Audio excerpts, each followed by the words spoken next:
ہرقل شاہ روم نے قریش کے قافلے میں ایک آدمی بلانے کو بھیجا، اور اس وقت یہ لوگ تجارت کے لیے ملک شام گئے ہوئے تھے، اور یہ وہ زمانہ تھا جب رسول اللہ صلی اللہ علیہ وسلم نے قریش اور ابو سفیان سے ایک وقتی عہد کیا ہوا تھا۔ جب ابو سفیان اور دوسرے لوگ ہرقل کے پاس ایلیا پہنچے جہاں ہرقل نے دربار طلب کیا تھا، اس کے گرد روم کے بڑے بڑے لوگ، علماء، وزراء و امراء بیٹھے ہوئے تھے۔ ہرقل نے ان کو اور اپنے ترجمان کو بلوایا، پھر ان سے پوچھا کہ تم میں سے کون شخص مدعی رسالت کا زیادہ قریبی عزیز ہے؟ ابو سفیان کہتے ہیں کہ میں بول اٹھا کہ میں اس کا سب سے زیادہ قریبی رشتہ دار ہوں۔ یہ سن کر ہرقل نے حکم دیا کہ اس ابو سفیان کو میرے قریب لا کر بٹھاؤ اور اس کے ساتھیوں کو اس کی پیٹھ کے پیچھے بٹھا دو۔ پھر اپنے ترجمان سے کہا کہ ان لوگوں سے کہہ دو کہ میں ابو سفیان سے اس شخص یعنی محمد صلی اللہ علیہ وسلم کے حالات پوچھتا ہوں۔ اگر یہ مجھ سے کسی بات میں جھوٹ بول دے تو تم اس کا جھوٹ ظاہر کر دینا۔ ابو سفیان کا قول ہے کہ خدا کی قسم، اگر مجھے یہ غیرت نہ آتی کہ یہ لوگ مجھ کو جھٹلائیں گے تو میں آپ صلی اللہ علیہ وسلم کی نسبت ضرور غلط گوئی سے کام لیتا۔ خیر، پہلی بات جو ہرقل نے مجھ سے پوچھی وہ یہ کہ اس شخص کا خاندان تم لوگوں میں کیسا ہے؟ میں نے کہا وہ تو بڑے اونچے عالی نسب والے ہیں۔ کہنے لگا اس سے پہلے بھی کسی نے تم لوگوں میں ایسی بات کہی تھی؟ میں نے کہا نہیں۔ کہنے لگا اچھا اس کے بڑوں میں کوئی بادشاہ ہوا ہے؟ میں نے کہا نہیں۔ پھر اس نے کہا بڑے لوگوں نے اس کی پیروی اختیار کی ہے یا کمزوروں نے؟ میں نے کہا نہیں، کمزوروں نے۔ پھر کہنے لگا اس کے تابعدار روز بڑھتے جاتے ہیں یا کوئی ساتھی پھر بھی جاتا ہے؟ میں نے کہا نہیں۔ کہنے لگا کیا اپنے اس دعوی نبوت سے پہلے کبھی کسی بھی موقع پر اس نے جھوٹ بولا ہے؟ میں نے کہا نہیں، اور اب ہماری اس سے صلح کی ایک مقررہ مدت ٹھہری ہوئی ہے، معلوم نہیں وہ اس میں کیا کرنے والا ہے۔ ابو سفیان کہتے ہیں میں اس بات کے سوا اور کوئی جھوٹ اس گفتگو میں شامل نہ کر سکا۔ ہرقل نے کہا کیا تمہاری اس سے کبھی لڑائی بھی ہوئی ہے؟ ہم نے کہا کہ ہاں۔ بولا پھر تمہاری اور اس کی جنگ کا کیا حال ہوتا ہے؟ میں نے کہا لڑائی ڈول کی طرح ہے، کبھی وہ ہم سے میدان جنگ جیت لیتے ہیں اور کبھی ہم ان سے جیت لیتے ہیں۔ ہرقل نے پوچھا وہ تمہیں کس بات کا حکم دیتا ہے؟ میں نے کہا وہ کہتا ہے کہ صرف ایک اللہ ہی کی عبادت کرو، اس کا کسی کو شریک نہ بناؤ، اور اپنے باپ دادا کی شرک کی باتیں چھوڑ دو، اور ہمیں نماز پڑھنے، سچ بولنے، پرہیزگاری اور صلہ رحمی کا حکم دیتا ہے۔ یہ سب سن کر پھر ہرقل نے اپنے ترجمان سے کہا کہ ابو سفیان سے کہہ دے کہ میں نے تم سے اس کا نسب پوچھا تو تم نے کہا کہ وہ ہم سے عالی نسب ہے، اور پیغمبر اپنی قوم میں عالی نسب ہی بھیجے جایا کرتے ہیں۔ میں نے تم سے پوچھا کہ دعوی نبوت کی یہ بات تمہارے اندر اس سے پہلے کسی اور نے بھی کہی تھی؟ تو تم نے جواب دیا کہ نہیں۔ تب میں نے اپنے دل میں کہا کہ اگر یہ بات اس سے پہلے کسی اور نے کہی ہوتی تو میں سمجھتا کہ اس شخص نے بھی اسی بات کی تقلید کی ہے جو پہلے کہی جا چکی ہے۔ میں نے تم سے پوچھا کہ اس کے بڑوں میں کوئی بادشاہ بھی گزرا ہے؟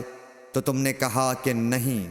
تو میں نے دل میں کہا کہ ان کے بزرگوں میں سے کوئی بادشاہ ہوا ہوگا تو کہہ دوں گا کہ وہ شخص اس بہانے اپنے آباء و اجداد کی بادشاہت اور ان کا ملک دوبارہ حاصل کرنا چاہتا ہے۔ اور میں نے تم سے پوچھا کہ اس بات کے کہنے یعنی پیغمبری کا دعویٰ کرنے سے پہلے تم نے کبھی اس کو دروغ گوئی کا الزام لگایا ہے؟ تم نے کہا کہ نہیں۔ تو میں نے سمجھ لیا کہ جو شخص آدمیوں کے ساتھ دروغ گوئی سے بچے وہ اللہ کے بارے میں کیسے جھوٹی بات کہہ سکتا ہے۔ اور میں نے تم سے پوچھا کہ بڑے لوگ اس کے پیرو ہوتے ہیں یا کمزور آدمی؟ تم نے کہا کمزوروں نے اس کی اتباع کی ہے۔ تو دراصل یہی لوگ پیغمبروں کے متبعین ہوتے ہیں۔ اور میں نے تم سے پوچھا کہ اس کے ساتھی بڑھ رہے ہیں یا کم ہو رہے ہیں؟ تم نے کہا کہ وہ بڑھ رہے ہیں، اور ایمان کی کیفیت یہی ہوتی ہے حتیٰ کہ وہ کامل ہو جاتا ہے۔ اور میں نے تم سے پوچھا کہ آیا کوئی شخص اس کے دین سے ناخوش ہو کر مرتد بھی ہو جاتا ہے؟ تم نے کہا نہیں۔ تو ایمان کی خاصیت بھی یہی ہے، جن کے دلوں میں اس کی مسرت رچ بس جائے وہ اس سے لوٹا نہیں کرتے۔ اور میں نے تم سے پوچھا کہ آیا وہ کبھی عہد شکنی کرتے ہیں؟ تم نے کہا نہیں۔ پیغمبروں کا یہی حال ہوتا ہے، وہ عہد کی خلاف ورزی نہیں کرتے۔ اور میں نے تم سے کہا کہ وہ تم سے کس چیز کے لیے کہتے ہیں؟ تم نے کہا کہ وہ ہمیں حکم دیتے ہیں کہ اللہ کی عبادت کرو، اس کے ساتھ کسی کو شریک نہ ٹھہراؤ، اور تمہیں بتوں کی پرستش سے روکتے ہیں، سچ بولنے اور پرہیزگاری کا حکم دیتے ہیں۔ لہٰذا اگر یہ باتیں جو تم کہہ رہے ہو سچ ہیں تو ان قریب وہ اس جگہ کا مالک ہو جائے گا کہ جہاں میرے یہ دونوں پاؤں ہیں۔ مجھے معلوم تھا کہ وہ پیغمبر آنے والا ہے، مگر مجھے یہ معلوم نہیں تھا کہ وہ تمہارے اندر ہوگا۔ اگر میں جانتا کہ اس تک پہنچ سکوں گا تو اس سے ملنے کے لیے ہر تکلیف گوارا کرتا۔ اگر میں اس کے پاس ہوتا تو اس کے پاؤں دھوتا۔ ہرقل نے رسول اللہ صلی اللہ علیہ وسلم کا وہ خط منگایا جو آپ نے وحیہ کلبی رضی اللہ تعالیٰ عنہ کے ذریعے حاکم بصرہ کے پاس بھیجا تھا، اور اس نے وہ ہرقل کے پاس بھیج دیا تھا۔ پھر اس کو پڑھا تو اس میں لکھا تھا، اللہ کے نام کے ساتھ جو نہایت مہربان اور رحم والا ہے۔ اللہ کے بندے اور اس کے پیغمبر محمد صلی اللہ علیہ وسلم کی طرف سے یہ خط ہے شاہ روم کے لیے۔ اس شخص پر سلام ہو جو ہدایت کی پیروی کرے۔ اس کے بعد میں آپ کے سامنے دعوت اسلام پیش کرتا ہوں۔ اگر آپ اسلام لے آئیں گے تو دین و دنیا میں سلامتی نصیب ہوگی، اللہ آپ کو دوہرا ثواب دے گا۔ اور اگر آپ میری دعوت سے روگردانی کریں گے تو آپ کی رعایا کا گناہ بھی آپ ہی پر ہوگا۔ اور اے اہل کتاب، ایک ایسی بات پر آ جاؤ جو ہمارے اور تمہارے درمیان یکساں ہے، وہ یہ کہ ہم اللہ کے سوا کسی کی عبادت نہ کریں اور کسی کو اس کا شریک نہ ٹھہرائیں، اور نہ ہم میں سے کوئی کسی کو خدا کے سوا اپنا رب بنائے۔ پھر اگر وہ اہل کتاب اس کتاب سے منہ پھیر لیں تو مسلمانوں، تم ان سے کہہ دو کہ تم مانو یا نہ مانو، ہم ایک خدا کے اطاعت گزار ہیں۔ ابو سفیان کہتے ہیں، جب ہرقل نے جو کچھ کہنا تھا کہہ دیا اور خط پڑھ کر فارغ ہوا تو اس کے ارد گرد بہت شور و غوغا ہوا، بہت سی آوازیں اٹھیں اور ہمیں باہر نکال دیا گیا۔ تب میں نے اپنے ساتھیوں سے کہا کہ ابو کبشہ کے بیٹے حضرت صلی اللہ علیہ وسلم کا معاملہ تو بہت بڑھ گیا۔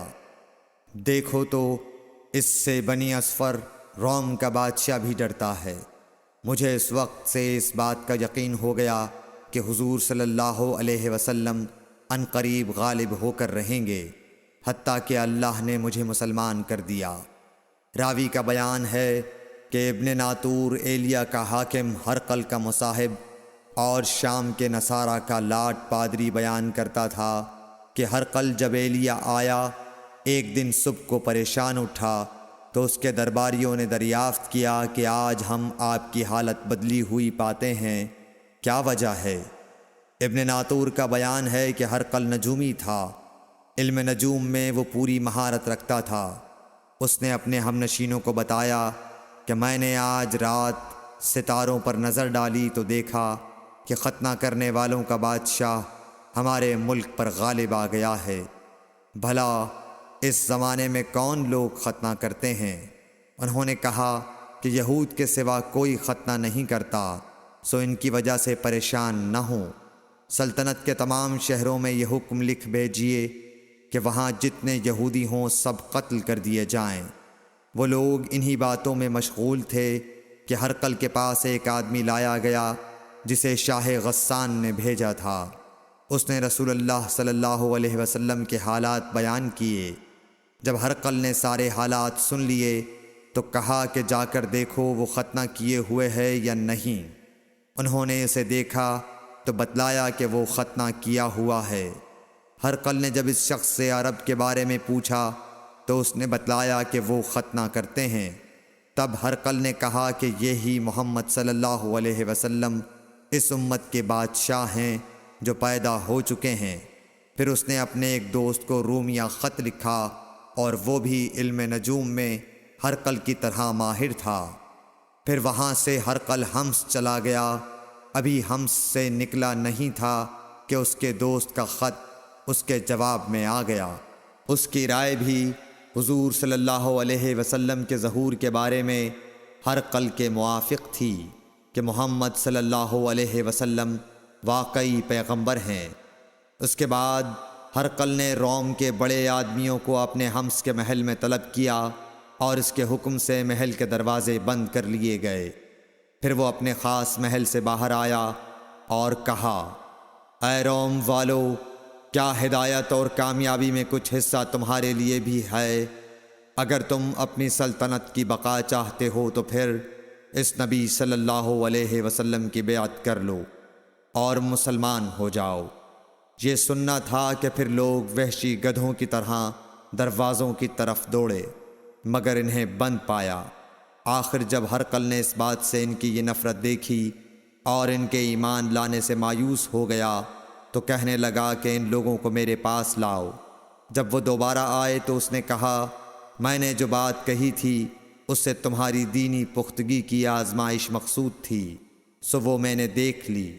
تب یہ بات سن کر وہ سب کے سب اس کے سامنے سجدے میں گر پڑے اور اس سے خوش ہو گئے۔ بالآخر ہرقل کی آخری حالت یہی رہی۔